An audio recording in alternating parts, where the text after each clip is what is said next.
जब आदमी हारने लगता है तो इंसान दो जगह जाता है, या तो डॉक्टर के पास, और जब सारा उम्मीद खो चुका होता है तो भगवान के पास जाता है हाथ जोड़ने की कोई तो चमत्कार हो जाए। इस कलयुग में भगवान के रूप में डॉक्टर है। डॉक्टर के पास इंसान जाता है कि ज़िंदगी बच जाएगी हमारे अपनों की, हमारी। और जब डॉक्टर ही कंफ्यूज करने लगे तो फिर इंसान क्या करेगा उस कंडीशन में। ऐसा ही कुछ हाल है अंकुश स्वाति का। आखिर में अंकुश स्वाति के बेटी के बारे में झूठ क्यों बोला, झूठ बोला भी, या कौन सही है कौन सच्चा है, कैसे विश्वास करें। तो नमस्कार, मैं काजल स्वागत करती हूँ आप सभी लोगों का रिएक्शन वीडियो में। दोस्तों, मैं पहली बार इस टॉपिक पे वीडियो बनाने जा रही हूँ क्योंकि ये कोई कंटेंट नहीं है। ये जो अंकुश स्वाति की बेटी का जो भी आ रहा है वीडियो, ये कंटेंट नहीं है। मैं तो सिर्फ दुआ ही कर रही थी कि भगवान उस जान को एक अच्छा जीवन दे, उसका जो भी है तकलीफ़ वो जल्दी से जादू की तरह उसको ख़त्म कर दे। अंकुश स्वाति लगातार अपनी बेटी के बारे में अपडेट दे रहे हैं, और आज जो मैंने वीडियो देखा इसके आधार पे मैं ये वीडियो बना रही हूँ कि अंकुश स्वाति ने 2-3 जगह अपनी बेटी का चेकअप करवाया। पहली जगह जहाँ पे चेकअप करवाया वहाँ के डॉक्टर बता रहे हैं कि 3 mm है, नहीं 2 mm है शायद, मुझे कंफर्म नहीं है, आप लोग कंफर्म कर देना, मैं एग्जैक्ट नहीं बता सकती हूँ। 2 mm शायद बताया था अंकुश स्वाति ने, और 3 जगह छेद है सेफई में कहीं। उसके बाद से अंकुश स्वाति अपनी बेटी को दूसरे जगह चेकअप के लिए ले गए, तो वहाँ पर 12 mm बता रहा है। अब अंकुश स्वाति कंफ्यूज्ड हैं कि हम किस डॉक्टर की बात माने, क्योंकि 12 mm वाला डॉक्टर बोल रहा है कि हम जो बोल रहे हैं वो सही रिपोर्ट है, और जो पहले रिपोर्ट आई थी 2 mm वाली वो गलत है। क्योंकि डॉक्टर का कहना है कि वो जो जहाँ पर इन्होंने पहली बार चेकअप करवाया अंकुश स्वाति ने अपनी बेटी का, जहाँ पर 2 mm निकला है, वहाँ पर चेकअप बड़े लोगों का अधिकतर होता है, बच्चों का बहुत कम होता है।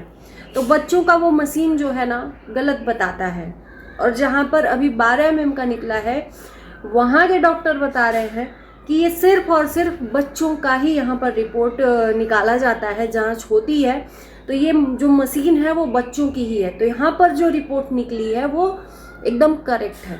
अब दोनों डॉक्टर हैं, तो डॉक्टर तो भगवान का ही रूप है। हम किसी एक डॉक्टर को झूठ और किसी एक डॉक्टर को सही कैसे मान सकते हैं। और डॉक्टर ही जब इस तरह से कंफ्यूज करने लगे तो फिर इंसान जाए तो कहाँ जाए। एक तो वो नन्ही सी जान है ना। हम तो यही कहते हैं कि अंकुश स्वाति तीसरी जगह चेकअप करवाएं, वहाँ छेद ही न निकले, ये चमत्कार हो जाए। जब ऐसा है कि 2 mm 12 mm निकल रहा है तो तीसरी जगह चेकअप करवाए तो छेद ही न निकले। हम तो उसकी जान के लिए यही बोलेंगे। थोड़ा सा बैकग्राउंड म्यूजिक आ रहा होगा तो थोड़ा सा आप लोग मैनेज करिएगा। तो अंकुश एक इस टाइम पर जो माँ बाप का कलेजा फील करता है ना, वो मैं फील कर पा रही हूँ, क्योंकि हम भी एक छोटे बच्चे की माँ है, और छोटे बच्चों को जिस तरह से तकलीफ़ होती है ना, वो बच्चे बता भी नहीं पाते हैं। माँ बाप सिर्फ अपने बच्चों की फीलिंग से वो समझ जाते हैं कि मेरे बच्चे को तकलीफ़ है।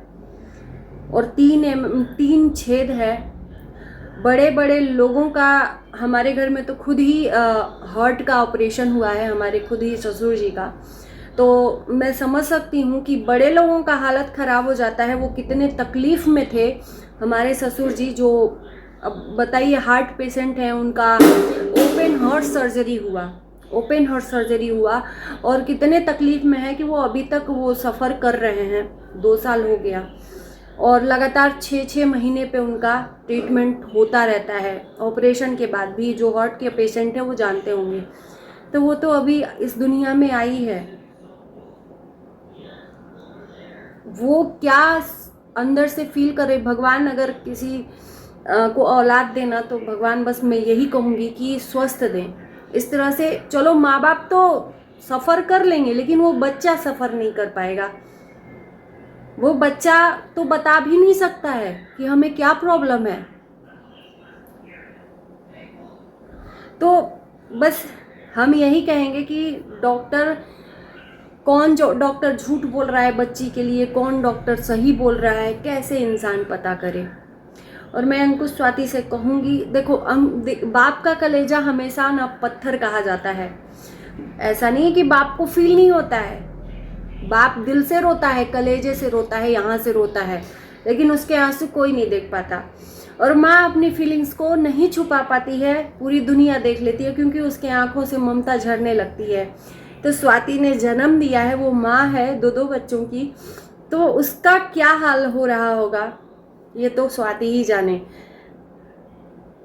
कलेजा एकदम, क्या मैं बोलूँ, वो फीलिंग्स वही समझ सकता है जो बच्चों से अटैच है। और मेरे ख्याल से इस दुनिया में कोई ऐसी माँ नहीं है जो अपने बच्चों का दर्द से तड़पे ना। हर माँ तड़पती है, मैं किसी एक माँ को नहीं कह रही हूँ। तो मैं यही कहूँगी कि इस टाइम पर थोड़ा सा इनको मतलब संयम से काम लेना चाहिए, और ले भी रहे हैं। इतना संयम दिखा रहे हैं वो बहुत बड़ी बात है। और अपडेट दे रहे हैं अपनी बेटी का। देखो, अपडेट देने से ही होता है, बहुत सारे लोग बोलेंगे कि बेटी के नाम का कंटेंट छाप रहा है। ऐसा नहीं है। कभी कभी ना सोशल मीडिया के जरिए हमें बहुत बड़ा स्रोत मिल जाता है। सोशल मीडिया के जरिए कुछ मुझे होप मिल जाता है, कुछ हमें हेल्प मिल जाती है। हो सकता है कि सोशल मीडिया के जरिए उस बच्ची के लिए कोई फरिश्ता मिल जाए, है ना। तो इसलिए अपडेट देना भी ज़रूरी है उस बच्ची के लिए। और मैं ये कहूँगी कि उस बच्ची को आप कहीं भी ऑन कैमरा मत दिखाइए। उस बच्ची के लिए बस ये ऑडियंस है, जो फैमिली है, दुआ ही करेगी, कुछ नहीं कहेगी।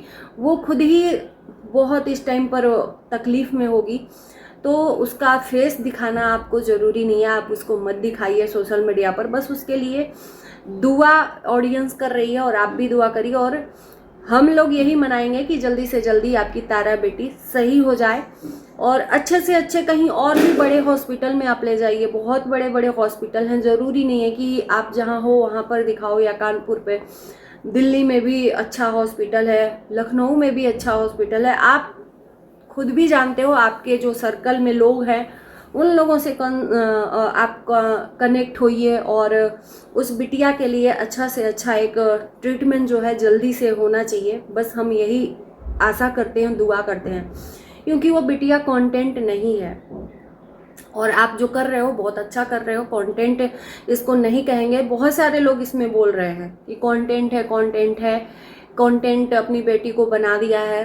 तो इसमें कभी कभी लोग फरिश्ता भी मिल जाते हैं। अपडेट देंगे तो कोई ना कोई हेल्प के लिए आगे आएगा, कोई ना कोई उसके बारे में जानकारी जिसको होगी वो बताएगा। तो ये होता है, कभी कभी सोशल मीडिया हमारे लिए ना बहुत हेल्पफुल होता है। तो चलिए, ये छोटा सा वीडियो है, आप लोग देखकर वीडियो कैसा लगा ज़रूर कमेंट में बताइएगा, और ढेर सारी दुआ करिए तारा बिटिया के लिए। इसी के साथ इस वीडियो को हम करते हैं यहीं पर। Bye bye.